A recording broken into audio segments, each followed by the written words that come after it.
Hi, good evening. I'm calling the regular board meeting of the Ross Valley Sanitary District, February 18th, 2026 to session. May I have a roll call, please?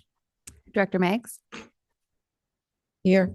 Director Silla, Here. Director Kelly, Here. Director Gaffney, Here. Director Borstein. Yep. Thank Still you. here. Okay, if you'll join me in the pledge of allegiance, please.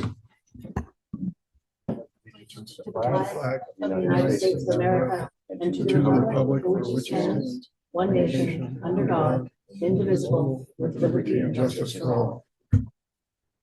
Thank you. And we're going to now adjourn to closed session. Okay, I'm going to reconvene the regular board meeting of the Ross Valley Sanitary District again for February 18th. We have nothing to report from closed session. Do I have a motion to approve the agenda? So moved. I'll second. Okay, all in favor? Aye. All right. Okay. So is there any public on Zoom? We have public on Zoom. Okay, so this is the time for public comment on items not addressed, not on the agenda. Speakers are limited to 3 minutes. The board may not take action or discuss items not on the agenda, but may briefly respond to statements or questions by a member of the public. The board president may refer any matter to staff for further follow-up or elect to have the matter placed on the agenda for future meeting. Any public comment at this time? We have received one public comment, which is being passed out to the board. It will also be amended to the minutes. Okay, thank you.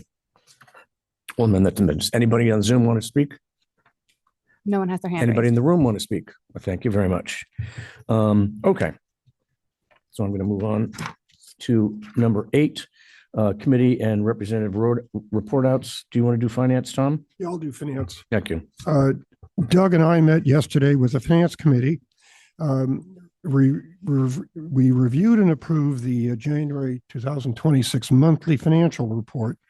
And we're going to recommend a change to CMSA's billing because we've already paid about 80% of their bill Right. in the first 60% of the year. So I'll try to bring that to them at the finance committee, which is coming up in the next month or half. But our financial report is solid and we're in good financial condition. We heard from Gerald Remiza of the law firm of Burke, Williams, and Sorensen, and he's going to hopefully assist us with all the legal documents between ourselves and the developer for the Larkspur Landing project. He's great. He's got a lot of experience on that, and that's what he concentrates on. We discussed accepting the notice of completion. Ta-da! Lift station 20, 31, 32. That's been going on since 2023, about half a year. And after 2.5 years, the change orders amount to about 3% Yeah. of the project cost, which is pretty amazing, actually, because usually a delay really runs into costs. We reviewed agenda item 12 involving selection of West Valley Construction for engineering design of that force main that broke under Bon Air. And it's an expensive assignment for a short deal, but it's a complicated project for a force main. We reviewed agenda item 13 for project addition change orders of the fiscal year 24-25 gravity sewer replacement projects. And we had additional costs, but very detailed information on, supporting what they did extra and change orders and that. So that's quite a document. And we discussed agenda item 15, considering hiring authorizing a 12-month position for a administrative coordinator. For 12 months, For 12 months. because we have somebody going out on maternity Somebody's leave going to be on leave and we're trying to implement. and we have some projects to do. Yeah. So I think that's a good use. Yeah. We'll talk about it anyway. It'll be up on the agenda. Okay, thank you very much, Tom. Pam, do you want to do the business plan? If you want me to do it, would you like me to do it? Yeah, I have notes. It was actually a very good meeting. We reviewed policy level goals, and we also looked at the EUM, which is the effective utility management attributes. So basically, it's about customer service, leadership, enterprise resiliency, financial viability, infrastructure stability, operational optimization, and water resources and community sustainability. And I really want to thank staff. They did an awesome job of creating the objectives from 25 to 26 and what is ongoing. I'll hand this down. Oh, here. Here's a copy. And then the people in charge, and then status to date. So some things have been finalized, other things are ongoing. Yeah, let's see. And we have also a lot to do with the lateral program. It's still going strong, so it's ongoing. The Palm Marin Cypress project was completed. I know that was a big project. We're also participating and providing leadership in newly formed Association of Marin Wastewater Collection Systems, and that'll be a quarterly meeting. Doug, do you have anything? Yeah. Oh, and let me just finish just a couple of these. We also, another objective is to coordinate with LAFCO for annexing, de-annexing parcels to and from district, including sphere of influence area and boundary with SRSD. And moving on, we are applying for the District of Distinction certificate from the Special District Leadership Foundation. Go for it. I want them all. Looks really nice out in the hallway, by the way. And Doug, you want to? Yeah, we had certain goals. We wanted to increase the credit rating, which we got done. We looked at our annual review of district pension and OPEB liabilities. It's coming up in April, again, because we do it every year. We implemented a mutual aid with JPA and other Marin County sanitary districts, which was a good idea and ongoing. Continuing our competency-based training and also looking at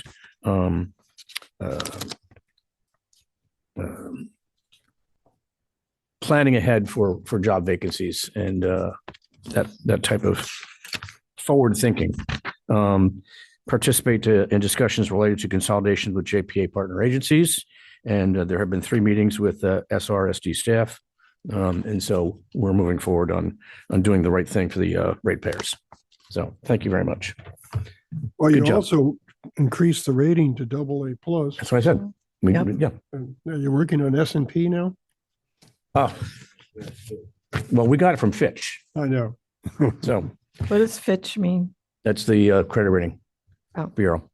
Standard and Poor's and Fitch. Yeah. Okay. North Bay Watershed, Pam? Yep. Let's see, when did we meet? On February 6th in the town of Sonoma and in their council chambers. We had a guest presentation, sorry, my voice is going, by Stephen Lee, a senior scientist and research program manager from Sonoma Ecology Center. He basically talked about the Upper Sonoma Creek Restoration Vision, which identified 16 multi-benefit restoration projects, concepts, and a 9.5 mile risk of Sonoma Creek between Glen Ellen and Kenwood. And he also discussed some of the successes and challenges of planning and implementation of several projects ensued. One of the questions I asked him was about fish. And they're having a lot of trouble with money and getting support. So they're not counting, or if they're counting, it's really not significant. It's kind of forgotten. I guess the volunteers are gone. It was really sad, but he's there. He's very dedicated. He's very enthusiastic about what he's doing. We also discussed that the April 9th will be our conference in Novato. I'll give you the information, the address. If you probably got something in your emails. And we during the meeting, we usually have an opportunity to go do a round table and each of us bring up things or ask questions about what's going on in our district. But Larry Russell brought up one, and I just wanted to ask a question about it. It probably doesn't impact us, but he said that there's a search for a park pump station location. He remarked on his surprise at learning about existing dike systems in San Rafael and Corte Madera, noting that these structures are not well known but have significant implications for utilities located in flood-prone areas. So maybe we want to talk to Larry Russell. Yeah, it was all about flood control. And let's see, I think there was one more thing. Beeping. Nope, that's it for now. Thank you. Okay, thank you. Michael, do you want to do Central Marin? Sure. So, there was one item on there, which we have all been talking about for ages, the Operations and Management Services Agreement between CMSA and San Rafael Sanitation District, and I'll come to that in a second.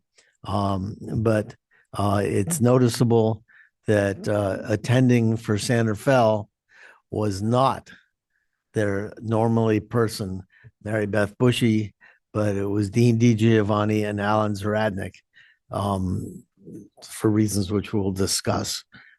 Okay. They won a bunch of awards, as they always do.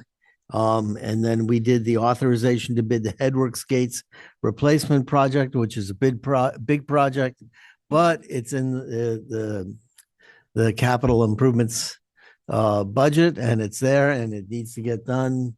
No way around that. We've got to treat the effluent, and it's necessary for that. So we agreed to go out and advertise that. Authorization to build the primary number 4 and 5 chlorine tanks, coatings, and concrete rehabilitation project. Again, same thing. This is getting to be an old district, and the management over there is taking care of the facilities in a good way. This is a planned improvement, no surprises, and so we approved that they should go out and adopt a construction contract for the primary clarifiers 4 and 5. As far as the services agreement between CMSA and San Rafael Sanitation, there's some little confusion going on as usual. In particular, the agreement, which was in the packet here, had version 12 on it. The most current version was 13, which nobody seemed to have. There was no red line markers of any of that. And so Commissioner Beckman had a thing with a red line on it, and he went through step by step and said, here's what needs to get changed. And at the end of it, there was a 3-2 vote, 1 vote of Corte Madera and 2 votes for San Rafael to go ahead and make the changes and get them adopted, which I think is happening at this point. And both of the RVSD representatives voted not in favor. Okay, thank you. Okay. Let's move on to verbal report by the general manager. Thank you, President Kelly. I've got about 5 things to report on this month's February report. I'll start out with we actually hosted a meeting here in this boardroom on February 2nd. It's known as the Global Blue Job Shadow Day. And this is organized by a nonprofit known as Stone Soup Leadership Institute. And they were introduced to me by Supervisor Stephanie Moulton Peters. Blue jobs are focused on the ocean and energy and food resources and economies, jobs, blue tech, marine engineering. But their nonprofit institute have broadened the concept of blue jobs to include green jobs like water and wastewater careers. And so We offered up our relationship with Baywork, which we work with many other water and wastewater utilities to support recruitment and training of our utility workers, and introduce that to this nonprofit as a job pathway, a career pathway for folks that you don't even need a college degree. And so we were kind of educating them in some ways about how the green jobs that we have kind of fit and are similar to the blue jobs in terms of knowledge of pipes, pumps, processes.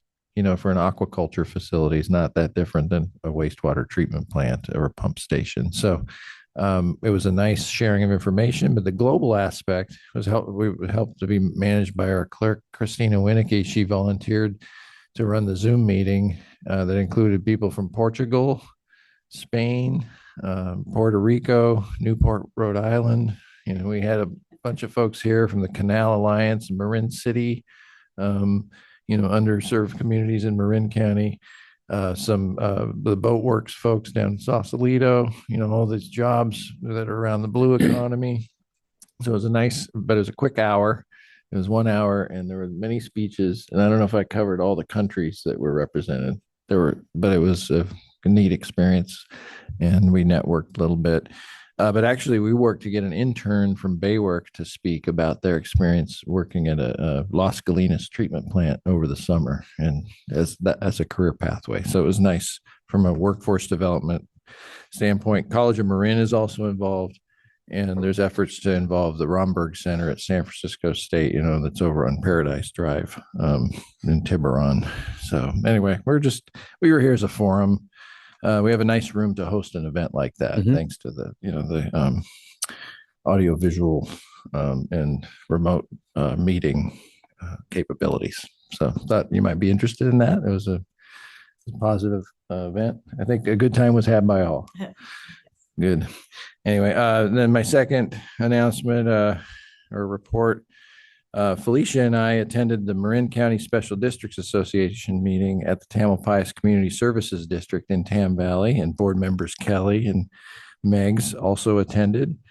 And the meeting featured an information presentation by the county executive, Derek Johnson, who grew up in Novato, but had city manager jobs in Santa Barbara and San Luis Obispo, among other backgrounds. So it was really interesting to meet him and hear about the county priorities and how they intersected with special districts. So that was a valuable experience. I was glad to see you all there, and it was a good networking opportunity. LAFCO was there. Yep, LAFCO folks were there. And third item, on February 4th, we've already touched on it. The business plan committee met, and we go over the tasks and objectives in this year's business plan to see how we're tracking on outputs and schedule. Generally, we're accomplishing the objectives we've set forth in the business plan, and this implements our strategic plan based on, as you noted, the utility management best practices. And we plan to update the strategic plan in the next fiscal year. And we'll carry forward some of these concepts, but it'll be an opportunity to refresh because it's been almost 10 years since we adopted the strategic plan. That's part of the business plan. It's sort of circular.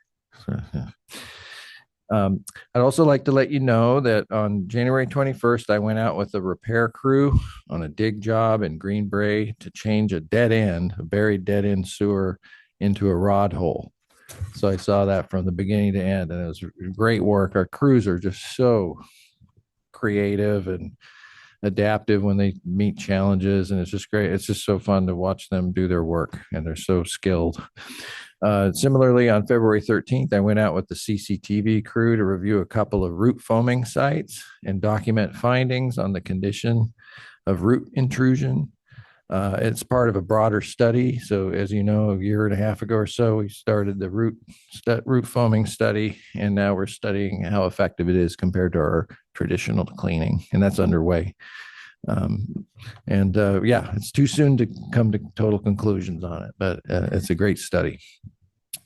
And then finally, something you're very interested in, this month we made good progress on the Larkspur Landing property and met our milestones on receiving and reviewing responses to our request for proposals from 5 developers. We interviewed each developer team last week, and we met with the Century Urban team this week to discuss next steps. We requested the developers provide sort of a best and final offer, based on the feedback they received, questions we asked, things that they've learned through that process, and to get that by next Friday, February 27th. And then we'll review those submittals. We'll adjust our scoring as needed and hold a closed session in a special meeting of the board. I'm not sure if we've confirmed everybody's availability. No. So it'll be sometime before the next regularly scheduled board meeting. And that is on Wednesday, March 18th. And so we're nailing down those details, and we'll keep you in the loop. But our current plan is the same as we've said before, to make it publicly known on Friday, March 13th, who are preferred, for staff's recommendation for the developer, and the two runners up. And the package will include, we think, the exclusive negotiating agreement that would be signed with the preferred developer. So it will be a public meeting to discuss that. But leading up to that, we'll have our closed session that is allowed under the Brown Act to discuss the terms of real estate development. And that will be in advance of the next regularly scheduled board meeting. Okay. Okay, does that make sense? All right, thanks very much. Verbal reports by board members and requests for future agenda items. Tom, No, I don't have one. Mike, No. not anything? Okay, I don't either. Okay, I'm going to call for the consent calendar, but before I do that, is there any member of the public that would like to comment on any of the items on the consent? Nobody on Zoom? Nobody here? Thank you very much. Can I have a motion for the consent? I move the consent calendar. All second. Thank you. All in favor? Aye. Okay, motion passes. Number 12, consideration of authorizing the general manager upon review and approval of council to execute a consultant services agreement with West Valley Construction for design and engineering services during construction, ESDC, for the lower FM 14 bypass force main replacement project, which is project number 961, in the amount of $91,120. So that's item 12. Yes, thank you, President Kelly. And for this item, I'd like to Phil Benedetti to give an overview. Thanks, Phil.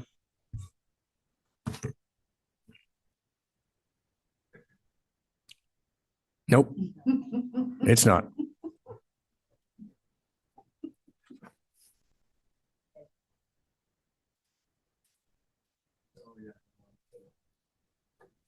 This microphone, or is it the same one? It's all the same one. I should practice with it. There you go. All right. Yeah. Thank you, Steve. So the item for you, number 12 tonight, is to execute to authorize general manager to execute a consultant services agreement with West Valley Construction Company. We have a great track record with this consultant. You may recognize that company name from recent previous projects, such as the Palm Man Cypress project is most recently completed, and then the 24-25 project that's soon to be completed right now. The current project that we're looking at designing is for the lower force main 14 bypass replacement project. This is a design. The design is to include replacement of about 400 linear feet of 18-inch sanitary sewer force main. This section of pipe failed. Is it last winter? No, it's already last winter. Time flies. And that is located right behind the Bonaire Shopping Center. That was February 2025. Wow. Okay. And about 70 feet of that force main failed, resulting in a sewer overflow of about almost 90,000 gallons overflowed into a drainage channel that discharges into the Corte Madera Creek. So this project is replacing that failed section, as well as we will be investigating some other issues that we've noted in the wet well that force main discharges into of pump station 13, and resolving some issues in that location as well.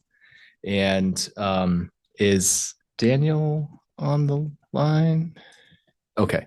And Daniel Wilkins is the project manager for this, and he was also the project manager for the two previous projects that I mentioned.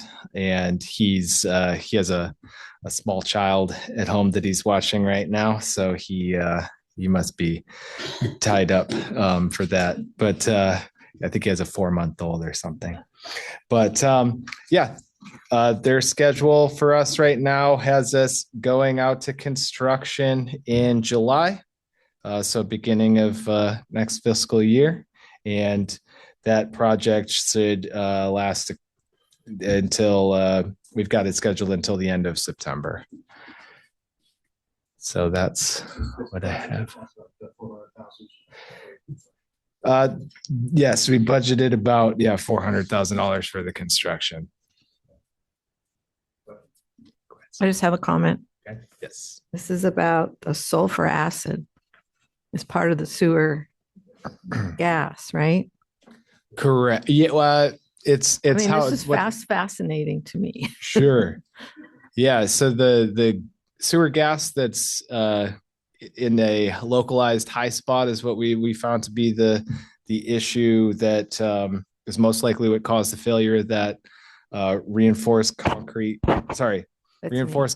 cylinder pipe. So that's a metallic cylinder that's coated with cement on the inside and on the outside. And the outside, it's also wrapped in reinforcing bars or a welded wire mesh sort of thing. And that high spot will trap air, sewer gas essentially from the sewage. What will happen then is there are sulfide reducing bacteria that are going to convert that into sulfuric acid that forms on the surface of the pipe on the top portion there, and then that's what will eat through the mortar and then eventually through the metallic pipe, and then that's what caused this one to fail. What we can see. Does it take a long time for that to happen? I mean, it is concrete, right? Yes. I mean, it will take typically to eat through a pipe like this. I mean, I would guess 10, 20 years of a condition, but this force main was installed. I believe a lot of these were in the 70s. Is that? I think this one was 65. 65. Okay. Yeah. So that's a long time in my opinion. I just think it's fascinating that acid could burn through concrete. And so it makes me wonder how much that was a concentrated amount. I mean, you don't have to answer it, but it's just very interesting. Thank you. Yeah. Wasn't there something on top? Is this where there was something on top of this too? Yes. Okay. That's right. Did that play into the failure, or was that merely problematic when we had to open it up and figure out what's going on? Yeah, I think it did. We saw, I was there when we were excavating, and there was a fence post with a point of concrete on our force main. Right. And on top of that old abandoned fence post, there was a concrete slab weighing down on it. And then on top of the concrete slab was a shipping container that was Right. full That's of what I was remembering. heavy, dense objects.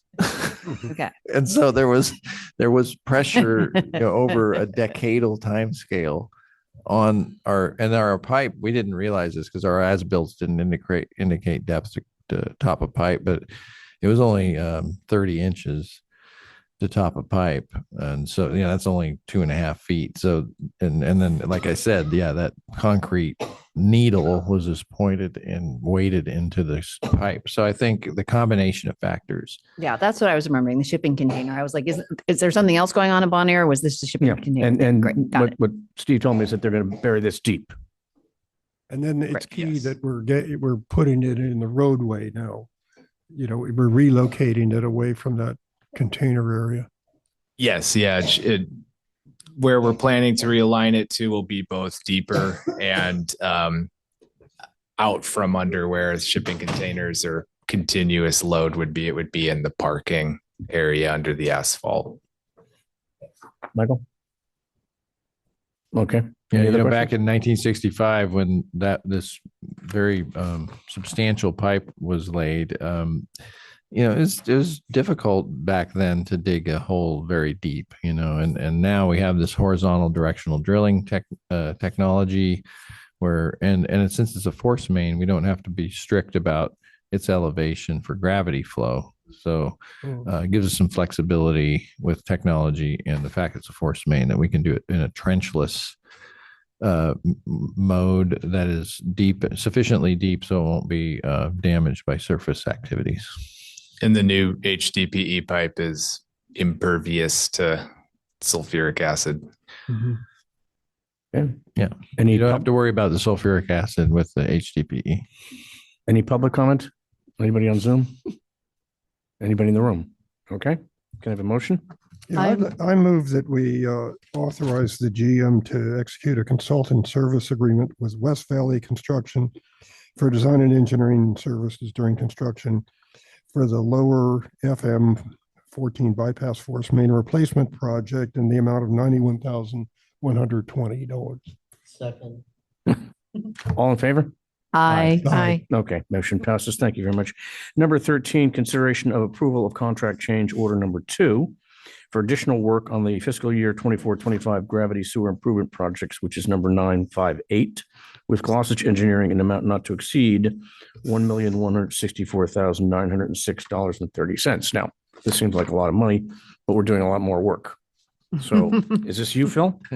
Yeah. Let's let Phil go ahead and give you an overview on this proposed contract change. But as you say, this wasn't changes because of any kind of design error or anything like that. This was taking advantage of opportunities to do more of the same type of work adjacent to the planned work based on observations of problematic conditions and a real opportunity to improve infiltration and inflow and risk of spills. So, Phil?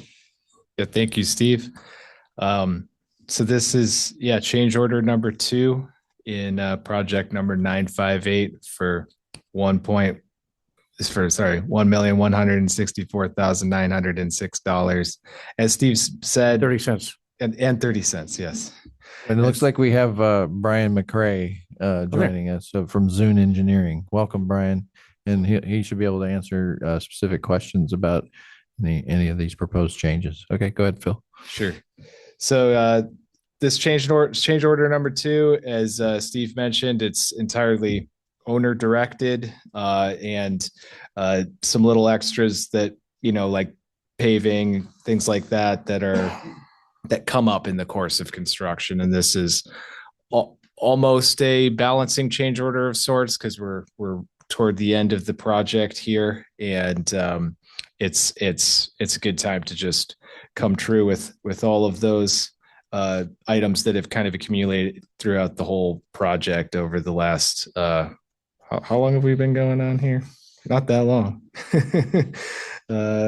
It was 1 year ago that we approved the construction contract. Look at that. Yeah. We were working in May, weren't we? Yeah, we began work. I think it was in May. So Summer by the schools. Yeah, a lot of work has happened since then. And throughout the course of the project, there have been some little odds and ends that have popped up in the form of main notable items have been the investigation and elimination of 32. Yep. I think Capped. that's smeared here on Unused. that number 32 abandoned laterals that are dead connections to the main, a source of debris or inflow and infiltration into our system. Those were eliminated. Then the each major area of work, there have been additional adjacent pipes, footage of those being replaced, totaling almost half a mile of pipe that has been additional pipe replaced.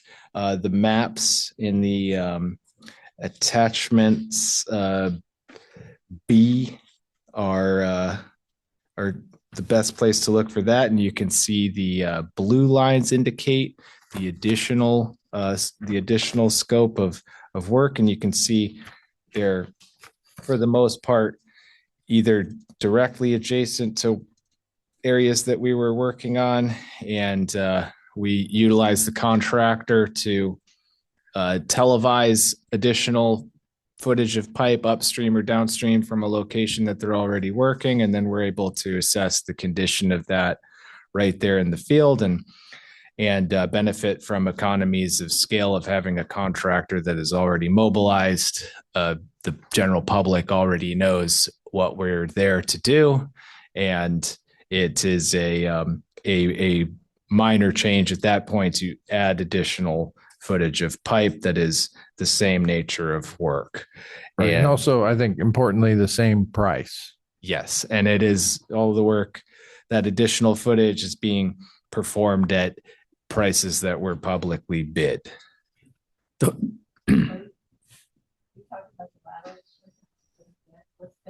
Oh, sorry. So that was I was referring to the additional sanitary sewer mains that were getting replaced.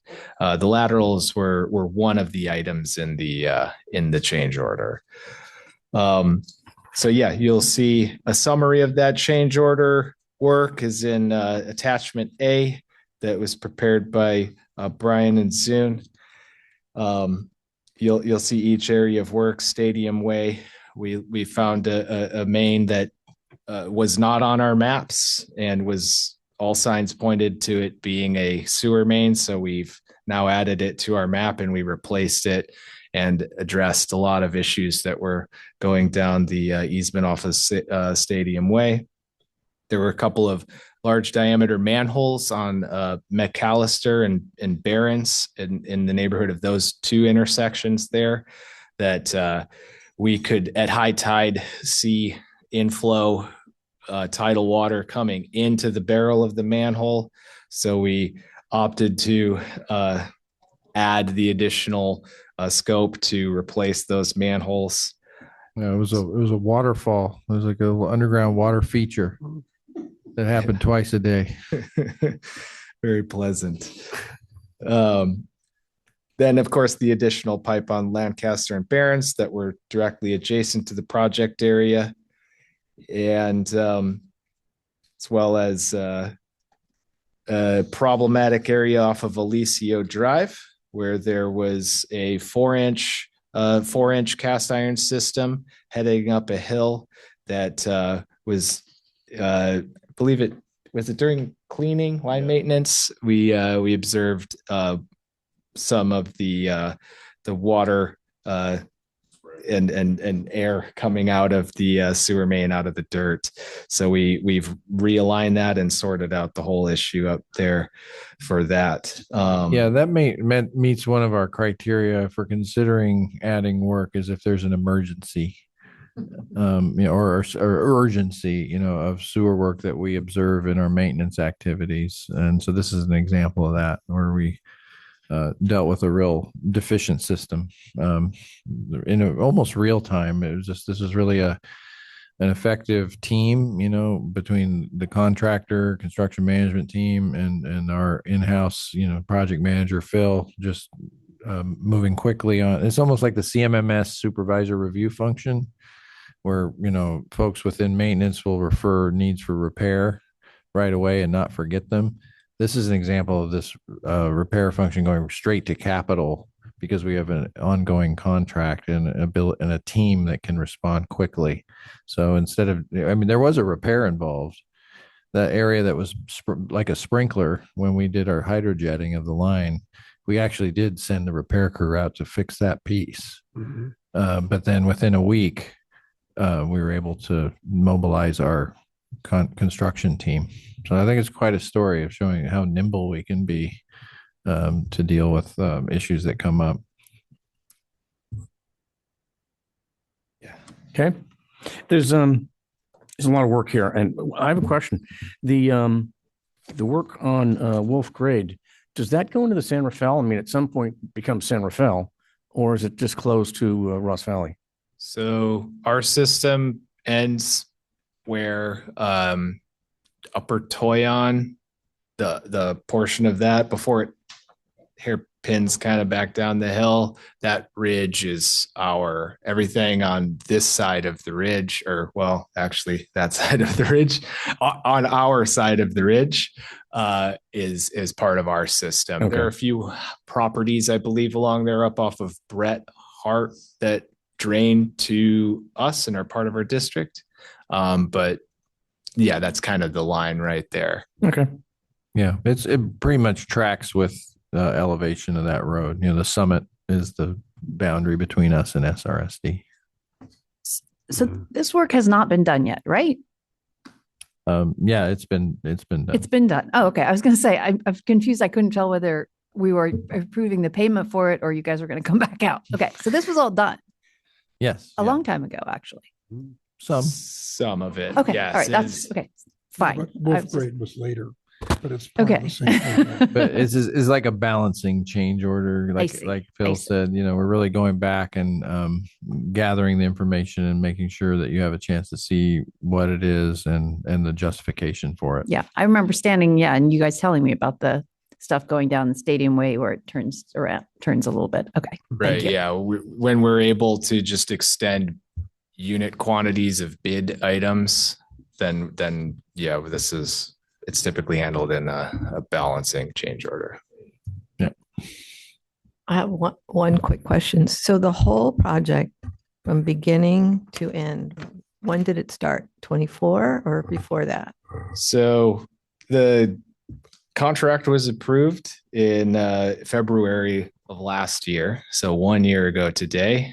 And the, I believe construction notice to proceed was in May. And of course, it was designed in the year 2024. Oh yeah. Sorry. Yeah. The previous year. Yeah. This was good. I mean, we got through a lot of work quickly. Yeah, and we also put the Palm Man Cypress project we kind of sandwiched it in because it had time sensitivity because we had to get done before a paving project.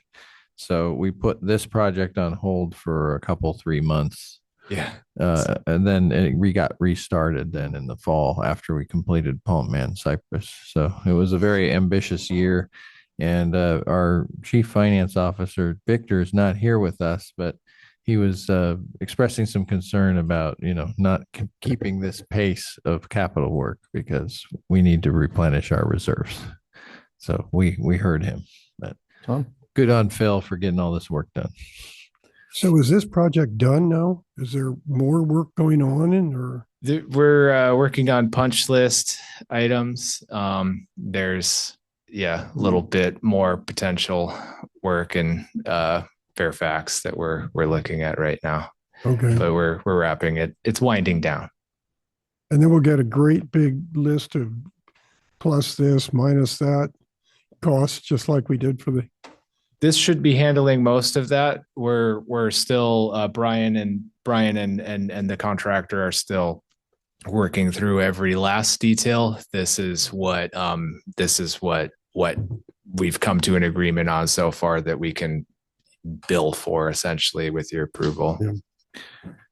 Yeah, that's right. So this is really the bulk of those type of balancing actions. Yeah. I think the final, when we come for notice of completion, Brian's memo detailing more balancing work won't be nearly as extensive as this. Right. This had 11 separate subject areas. This is more like a balancing change order here. Right. So there's really not going to be a whole lot more. Michael? Okay. Brian, do you have anything to add? No, I think that pretty much sums it up right there. And we will do, like Steve and Phil were mentioning, there will be one balancing change order at full completion, but basically this grab the extra stuff that was added to the project. And then does balance a couple of the items that were maybe a little bit more skewed than others. So there will be a little bit of balancing to do at the end. So there will be one final change order when we're all said and done. But that more or less summarizes it. Yeah. Okay, thank you. Anybody from the public? None? Okay, do you have a motion?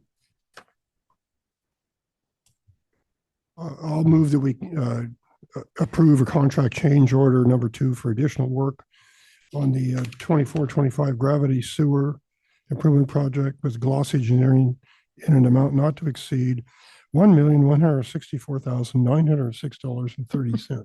Second. All in favor? Aye. Okay, Thank you. all right. Thank you very much, Brian. Appreciate you Glad we coming got in. that 30 cents. in Yeah, there. Yeah, I can say Thank about you. 30 cents. Let's move to number 14. Yeah, the 30 cents is interesting to me too. I got it in my pocket. Let's remove it. Consideration of, yeah, we should approve not the 30 cents. Yeah. Consideration of granting tentative approval for the public sewer extension PSX permit number 411 to be constructed within East Sir Francis Drake Boulevard and Drake's Cove, Larkspur, California. And this is Phil. Yeah. I'll give a real quick overview. I worked with Phil on this. I guess my name's not on the Yeah, we have list here, Christina. but I did work on this staff report. Just for a little context, the development at Oak Hill is located on state lands Right. in the San Quentin complex. This is the old San Quentin gun range. Right. But it's also a location of significant Ross Valley Sanitary District infrastructure. It might be the most sensitive and important infrastructure in our entire system, right there with Kentfield Pump Station, because this is where the interceptor goes to the treatment plant through the hill. So we take this very seriously, a proposal to put a 250 unit housing complex on either side of our easement. Is it 20 feet wide? Believe it. We have it as Yeah. 20. Yeah. Yeah, so there we have a 20-foot wide corridor, and the proposed development is cozy up to each boundary. So I just want to let the board know, we've taken this seriously. There was an iteration of the proposed development that was a little more toward Drake, Sir Francis Drake, and it was actually straddling the pipe, and we made comments, and they moved the project up the hill so it was over the tunnel instead of directly over the pipe. So we appreciate that they made the change. But we have to be honest, from a utility management standpoint, this is not ideal, because we need access to this very important piece of high pressure sewer force main. And it has a lifespan. It was installed around 1982. And the reinforced concrete cylinder pipe that we've been talking about today, it's the same type of pipe. It has an expected lifespan of 75 years. The one that ruptured at Bon Air Center was 60 years old or thereabouts. So 1982 plus 75 is 2057. So say around the year 2057, our future board, our future staff are looking at this aging piece of infrastructure and have to replace it or line it, or, maybe there'll be some new technology in 2057. But it involves very heavy equipment. Each stick of this 54-inch diameter pipe weighs many tons of 10-foot pipe. So to install this pipe with towering apartments on either side is going to be very disruptive to this community in the future. And so I just want to say that on the public record, that we're not thrilled with the idea for our future district. So I just want to, but we can work with it. We do have infrastructure that gets built on top of our force main infrastructure, but we talked about it a little bit. It's not so bad if it's a parking lot. it's not the end of the world if it's a bike path like it is along East Sir Francis Drake Boulevard. But when we start getting buildings and driving piles right up within 10 feet of an extremely sensitive piece of infrastructure, it's not ideal. And how deep is it? The force main Or or it's like 6 feet to top of pipe. force main, I think, yeah, it's about 6 feet. 6 feet deep? At least. I mean, that's Maybe like at the 10? lower portion. I think it gets, yeah. Well, they're going to put a Between building 6 on and top 10 of that. And building's going to, Well, it's right next to it. It's on either side of the 20-foot easement, so they're going right up to the edge of the 20 feet. but they're not building on top of it because they can't. Is that Right. right? They'll put a roadway on it and that Yeah, sort of they thing. could put hard How deep scaping is and it? things, I but no didn't- structures. 6 feet. Sorry. 6 feet. But the picture doesn't show it on both sides, just one side. And then The project location map the or you're looking at their plans. board packet 90. Oh, sorry. Yeah, the picture. So it's right up against one part of, Well, that's just the project footprint that I had Phil put on this map, so you got an idea where it was located. It's not the buildings though, right? That's not the structures there. There's that includes the whole project I don't area get that drawing. So, So the project developers know about this. Is that right? oh, yeah. yes. Of course. Yeah. Okay. I mean, that's why they came to us in 2020. It's in the staff report. They came to us in 2022 and said, we're thinking about doing this project and we have this proposed development. And then we said, yeah, that's not going to work to have it on top of the pipe there, but there is a tunnel that it goes into. And so they moved the proposed project. This was almost 4 years ago. So, we communicated those concerns to them then, and they've moved forward with this proposal. And so Where does the pipe end and the tunnel begin? Is that the green is the outline of the building, right? no, we didn't do it for that purpose. Director Gaffney, we didn't, we're not calling that into question. I just wanted to let you know the facts, which are this drawing doesn't give you those facts. You can't rely on this drawing. So we can talk about that later. We can provide you all of that information about where the development is in vis-a-vis the pipe location, the tunnel location, the easement. Yeah. Just being aware of that. And I want the public to be aware of this. And that's why I'm talking about this. That, it's all well and good. You do your development now. Hopefully you don't rupture this extremely sensitive, high pressure sewage force main that conveys every drop of sewage in the Ross Valley and Corte Madera and San Quentin to the treatment plant. Hopefully you're really careful when you do this construction project. And So my question is there any other options? Any other options at all besides going above or below the pipe? Is there anything other way? To what? Sorry, options to do what? Or the pipe, where the pipe could go anywhere else? The pipe's already in place. It's not going to be going anywhere. Force But- main? You're talking about it going under the pipe and then you said over the pipe? No, the pipe's going under the building. Oh, It's existing and it's Okay. virtually impossible to move. You'd have to stop the flow, I guess, unless move the building. You could move the building. That's what they're saying. They told them they couldn't build on top of it. Anything's possible. he's an engineer. But how much money do we want to spend is Right. always the question. But yeah, that's So this is the setting. And then there's also, as I stated in the staff report, the proposed development didn't take into account the need for access to a dosing station for odor control Yeah. at the treatment plant, which has a recorded easement on the state lands property, the state property. But there is the access to that recorded easement is not recorded, right? So it's been used and there's a parking lot and is needed for truck access to deliver peroxide to do the dosing action. And the footprint of the development didn't take that into account. And so the access road to this proposed development, the footing of it fills in this parking lot and makes access to the dosing station impossible. Right. And the developer has refused to change the orientation of the development in response to this factual information.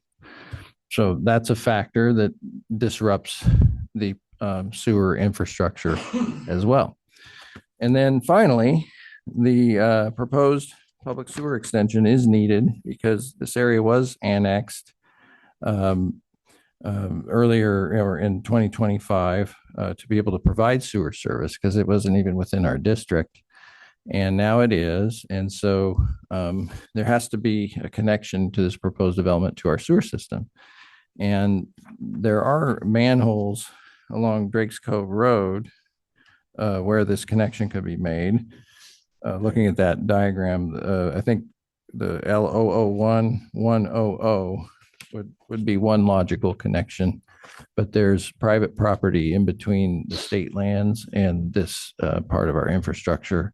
And an agreement would have to be struck between the developer and that HOA to be able to cross that and do a preferred sewer connection. And They don't talk. They haven't come to any agreement. So where we're at now is to do an extension of the public sewer along Sir Francis Drake at the intersection of Drake's Cove Way. And that will enable a lateral to be connected that exceeds the maximum length allowed under our ordinance, but we can make exceptions. And so Phil looked into that too.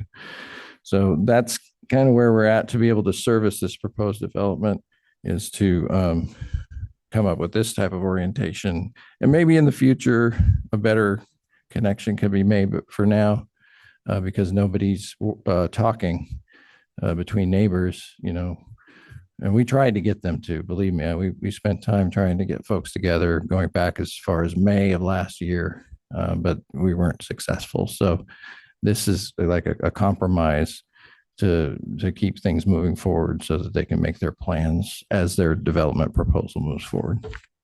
Is this going to be a gravity sewer all the way? Yes. No pump station is required. That's right. Yeah. So I'm sorry, Phil, but I wanted to give context to the board so they understand there's a lot of moving parts to this that are more than just the PSX process. But, as we're being responsive and bringing forward what we think from staff standpoint is a workable public sewer extension proposal. And with that, I'd like Phil to maybe get into some more detail on that. Sure. Yeah. Thank you, Steve. So what is on the item tonight to review is the PSX portion of work, which is approximately 100 feet of sewer main that's needed to extend it up to the property line right on Sir Francis Drake. We don't like to have properties running extensive lower laterals through public right of way for many reasons. So this public sewer extension will bring the sewer system right up to their property line, and they will be able to run their laterals in a private system down to a new manhole just off of Sir Francis Drake there, East Sir Francis Drake. It's a proposed 250 unit apartment complex, and we evaluated the system downstream of it, and there is adequate capacity to add these new units. And what's the other part? So yes, this is again tentative approval for this portion for this public sewer extension. As the other details that we were discussing about the arrangement of the proposed development in relation to our force main, that is still under review by us and ongoing. That's not what you guys have to consider tonight. It's just the 100 feet of pipe that they are looking to install to bring that service up to their property line there. On their application, is their address spelled wrong? I didn't print that. I see this too.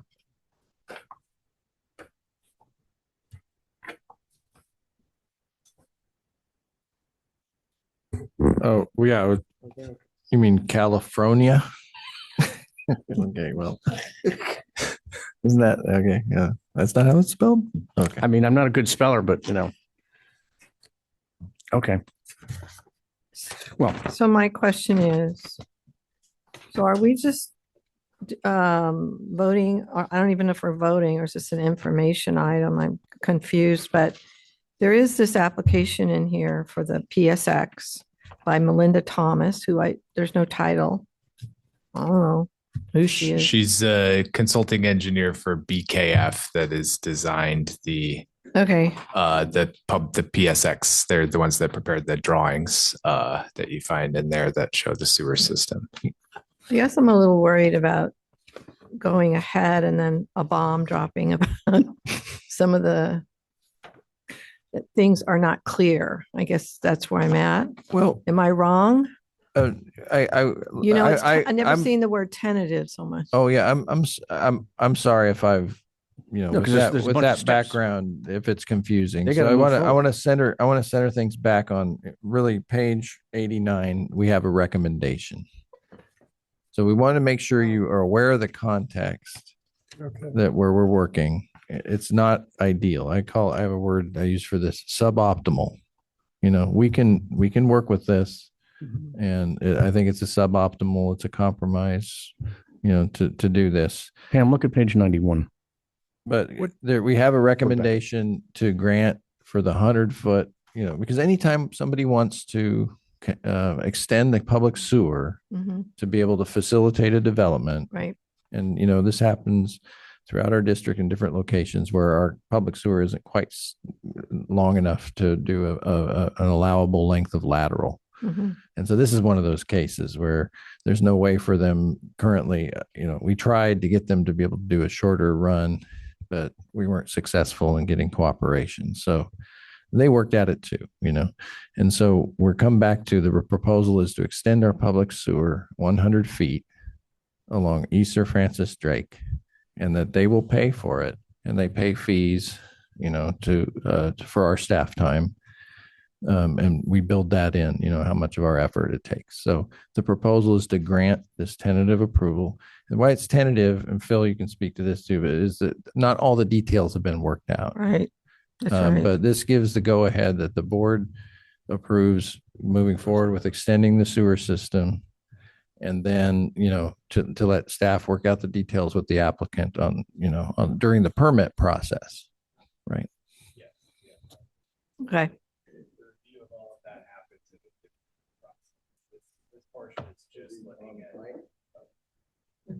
I mean, this has to be done for them to proceed. It's got to be done in 6 months, Pam. So they got to start building. And if they don't build, they got to do it all over again. I didn't hear that. New so application. 6 months. It's on page 91. Okay. Okay. Tom? Battery might That be was my low. question. Why is it tentative? But I understand now. I'd like to make a motion. Go ahead. Any other comments? Public comments? Are there Anybody any? on the, nope, no, okay. Okay, I move we grant tentative approval for public sewer extension permit number 411 to be constructed within East Sir Francis Drake and Drake's Cove Road in Larkspur to serve the properties of 191 and 193 East Sir Francis Drake Boulevard in Marin County. Second, All in favor? I. Aye. Aye. Okay, motion carries. Thank you very much. Hi. All right. Thank you, Phil. Thanks, Number everybody. 15, Thank you. consideration of authorizing a limited term administrative coordinator position for a period of 12 months.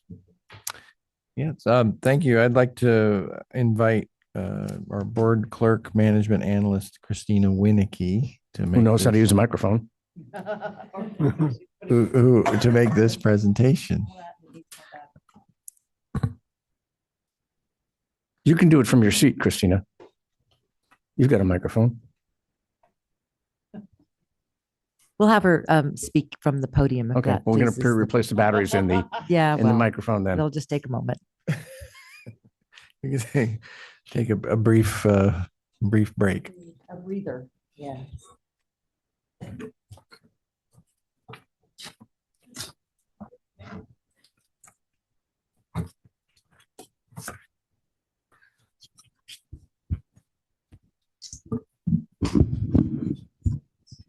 I'll have to put it down much lower. Hi, thank you. As the Finance Committee also reported out, we did discuss this at the Finance Committee, but I'll provide a brief recap. Staff is proposing that we hire a limited term employee for the duration of 12 months that would serve in the administrative coordinator role. This position would backfill one of our administrative coordinators who's going to be out on leave for a few months, as well as help with the implementation of the Tyler permitting software that will be implemented sometime in the next few months towards the beginning of the new fiscal year. What else are we talking about? So we would recommend hiring an employee instead of going with a temp agency because that's going to help with retention. This employee is going to be someone who's going to be working on a project, who's going to be pretty involved in the things that we're doing, and it's much easier to keep someone when you've hired them, you're paying them benefits, things like that. And as far as the financial impact of the position, we're hoping to, if it's approved tonight, we'll start recruitment shortly, hopefully have someone placed by May. And that only leaves 2 months left in the fiscal year. And we have enough budget in our personnel budget right now for the remainder of this fiscal year to cover this position. And then the proposed budget for fiscal year 2027 will incorporate any expenses for this position. And you guys will review that in the next few months. Okay. Michael? We should do it. Attended the Finance Committee and it seemed very well thought out. Tom? Yeah, this is probably cheaper than hiring a temp, isn't it? You know, the temps, they have profit and everything like that worked in. So it's, But you're not paying pension. Hmm? But you're not paying pension and benefits. yeah. So it's, There's If also it's a high temp- turnover. If it's a temp, you're not paying benefits. yeah. But it is cheaper though to do this than hire a temp, isn't it? I don't know, like over the course of a year, which one is technically cheaper, but I do know that it's cheaper to not have to retrain an employee every few weeks or every month Yeah, when they that's want what you don't to, wanna do, right, yeah. move into a different position. Yes, and I think retention, just to add on to that point, is greater because a higher portion of the amount that the district pays goes to the employee, Mhm. rather than I think what you were referring to, Yeah, President Kelly, is that some of that goes to the temp agency. sure. And so having a direct contract with an employee benefits the employee and benefits the district. I think our recruitment processes are robust enough now, actually with Christina working on most, if not all of our recruitments, so that we can handle this kind of temporary hire in-house. And do we anticipate that this person will stay on or what? Just for the term of 1 year. Okay. Pam? It's not a permanent employee. I understand. position. Question? No, I think it's a great idea. I have worked with temps at the hospital, and you're absolutely right. Every weekend, I would get a new nurse and I'd have to retrain them. Oh my God, it's really a nightmare. So this is great planning. Thank you. Thank Well- you. Well, where are we going on the classification? This will be an administrative coordinator, likely one. Okay. That's the proposal. All right. Thank you very much. Any public comment? No. Okay. I move we authorize a limited term administrative coordinator position for a period of 12 months. Second, All in favor? Aye. I, Okay, thank you. Informational items, monthly metrics, operations and metrics report. Thank Paul. you. I'd like to introduce O&M manager Paul Brummer. Please give the Thank you for your time overview. this Met him evening, before. President Kelly, distinguished board, council, and staff. I really appreciate everybody's time every month. All the district staff completed Cal OSHA approved first aid and CPR training in January. It ensures staff have the knowledge and skills necessary to respond effectively to workplace injuries or medical emergencies while maintaining full compliance and safety requirements. And the training covered core first aid practices, AED operation, in both infant and adult CPR. The pump crew, after all the recent Riviera Circle flooding, I'm sure everybody's aware of, we went through and did a full inspection of all the pump stations just due to the water, electrical concerns. Everything fared very well, actually. We did take some preemptive measures when the waters kept rising. We actually plastic and taped a lot of our enclosures shut so that the water couldn't get in. And the only major fatality was the flow meter at 32, which unfortunately was a newer flow meter, but we did have a spare tube for it in stock from another project. So we're able to easily replace it and get back in operation. And that allows us to make sure we're effectively tracking our flows and look for performance issues and whatnot at those pump stations. Line maintenance staff work diligently to locate, we keep talking about lost nodes and lost nodes. They found a system that's been lost for 28 years. The maintenance repair crew had actually opened up a blind tee and put in a small manhole, and that gave us access into this system. And through research and whatnot, we found it, and it was up on 100 Redmond Avenue in Fairfax. Even the homeowner there, when we found it in their backyard, was amazed to find out that it was there. Had been living there forever and never knew it was there. So really working to improve our access and make sure we can maintain these systems to the highest level. What else was I going to say about that? What does it mean when the node was located, it was staked?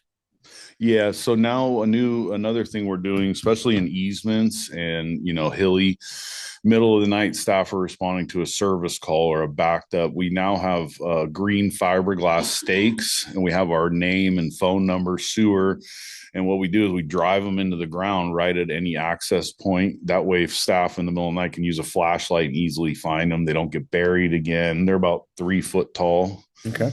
So that's something we're doing with anything that's off a road or anything that we may be hard to, or difficult to find. So that's an initiative we started doing through the easement initiative.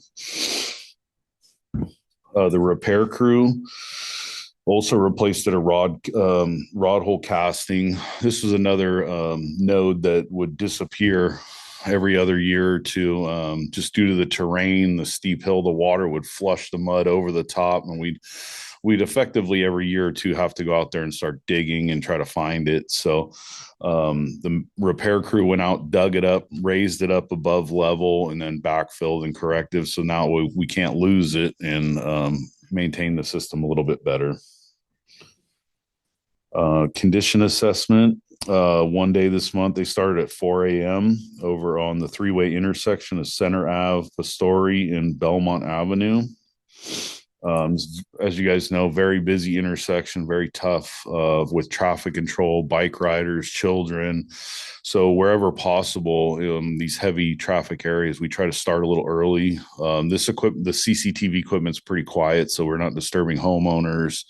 And it gives us a chance with lower flows and everything to get a real better picture of these high flow pipes. So it's a big benefit to us, and really appreciate staff's willingness to come in early to get this stuff done. So we're not having to do additional traffic control and it's for the safety of the residents and also our staff dealing with the traffic. And then to our favorite part of the metrics, unfortunately, in January, we had some spills. We had one small 5-gallon spill off of, it was in the backyard easement of 45 Via La Combre. And this was just due to roots and some rag buildup at the mouth of a manhole. It was barely a trickle. We were able to fully clean it up, capture it in 5 gallons. So there was no environmental impact or anything to the yard or the residents. And then the 3 remaining spills were all category 1 spills, but were all due to the flooding in Riviera Circle and other circumstances with lagoon drainage and mechanical baffles that were installed over there that kind of retained the water and kept us underwater for a couple days over there. We did the best we could. We vacked out, I would say, I think we can't count that as one spill. No. We when we were calling Cal OES because we called Friday, Saturday. So they actually told us stop calling.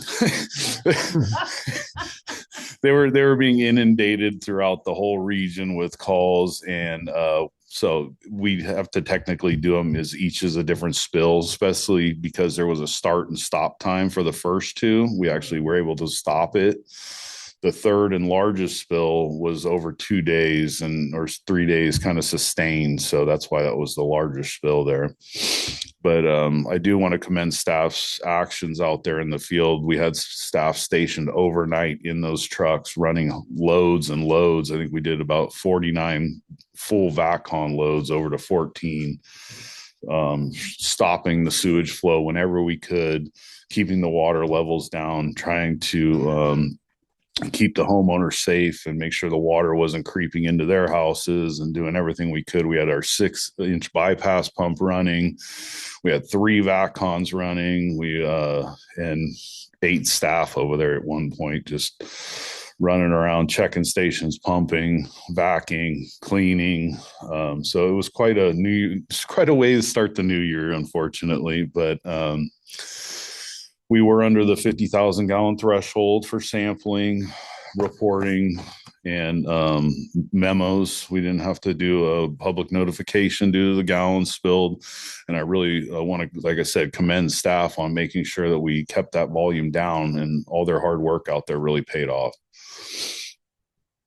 And that's all I have. If you guys have any questions.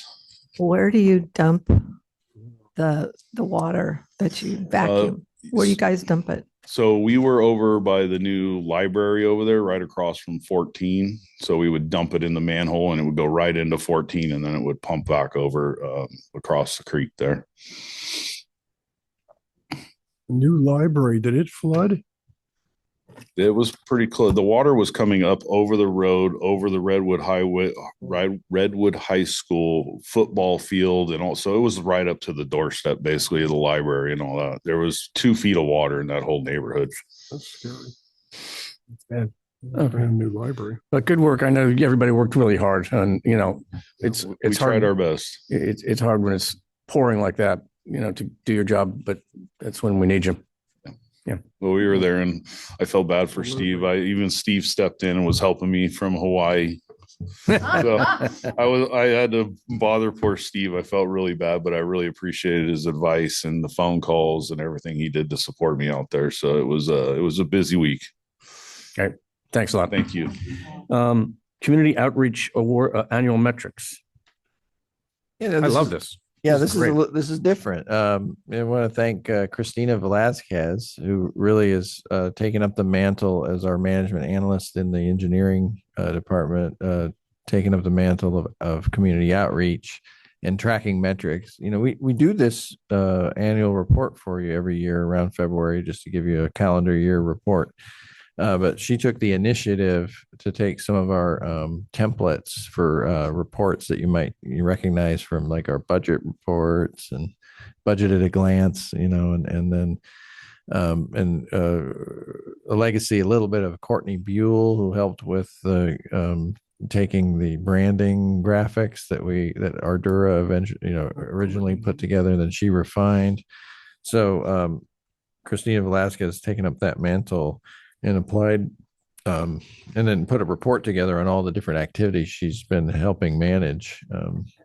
I work with her. She and I work together on the outreach program, but she's really taken it up, and this is a rehash of some of our high points, so it actually fed into some of our outreach awards. And so, even the first page talks about our outreach awards that she works to pull together the application packages. And just want to thank her for organizing this information. A lot of the same information you've seen in raw spreadsheets, if you might remember, how many clicks on the website and all that. And now she's put that into the page 2 kind of annual metrics overview, highlights at a glance, and the GM bulletin, our monthly newsletter, how many we sent, how many were viewed, what the rate of opening is, the Marin IJ impressions, so detailed data on things that we could track. And I mentioned to her, this is great, And now, maybe next year we'll do more of what we do in the performance metrics report, which is maybe on the x-axis, put a timeline and look at trends over time. And she said, "Oh, that's a great idea. Yeah, we'll do that." So you'll get it. This is at a glance, but we can also maybe expand this into our outreach efforts over time. But anyway, any questions you may have? We just wanted to document our efforts and also our collaboration with partners, because I think we all agree in the sanitary district business that we want a consistent message, that not all different districts need to have a different unique message, but we want to work with our partners, our sister agencies, to give a consistent message to the public about the services we provide and things they can do to help protect the environment as our partners. No, this is great. This is really good. Good job, Christina. No, not that. Although I can't help but think you might have had a hand in this somehow. She helps. She's a support to staff in many parts of our agency. Yeah. All right. Any other comments on that? Oh, I sent a picture to Steve. That many years ago, I had a Ross Valley Sanitary District wipes clog pipes biking jersey, and this Ross Valley Sanitary District biking jersey was seen biking across India a couple weeks ago. So we reached out. Okay. With that, I'm going to adjourn the meeting. The next regular meeting is on March 18th, 2026 at 5 p.m. in this very room. Thank you. Thank you.